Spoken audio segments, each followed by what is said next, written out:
టోటల్గా రాష్ట్ర వ్యాప్తంగా రేషన్ షాపులు ఓ రకంగా తెలుగుదేశం జనసేన భారతీయ జనతా పార్టీ కూటమి తమని తాము పరీక్షకు పెట్టుకుంది.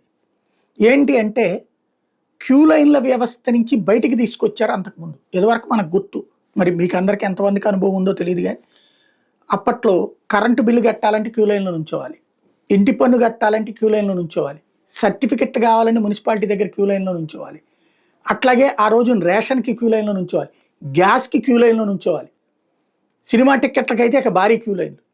క్రమంగా మారిపోయి ఇప్పుడు సినిమా టికెట్ క్యూ లైన్లో అక్కర్లేదు, డైరెక్ట్గా ఆన్లైన్లోనే బుక్ చేసుకుంటున్నాం. కరెంటు బిల్లుల దగ్గర నుంచి ఇంటి పన్నుల దాకా అన్నీ కూడా ఆన్లైన్లోనే కట్టిపడేస్తున్నాం. అట్లాగా సమస్య తగ్గించుకుంటూ వచ్చిన రోజు నుంచి మళ్ళీ సమస్యను మొదటి దశకి తెచ్చాం. ఇంటి దగ్గరికే రేషన్, ఇంటి దగ్గరికే పెన్షన్, ఇంటి లోపలికే సర్టిఫికెట్ అన్నటువంటి స్టేజ్ నుంచి మళ్ళీ ఆ జనాలు క్యూ లైన్లో నుంచో పెట్టాం.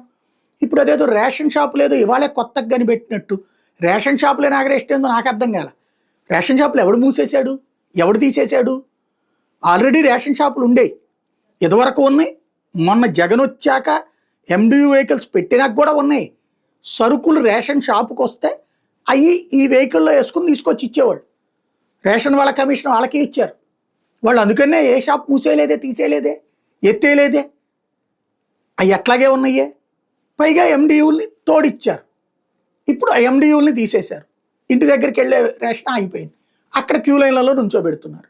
ఇది గొప్పతనం అని, చాలా అద్భుతం అని చెప్తున్నారు. కాలం డిసైడ్ చేయాలి.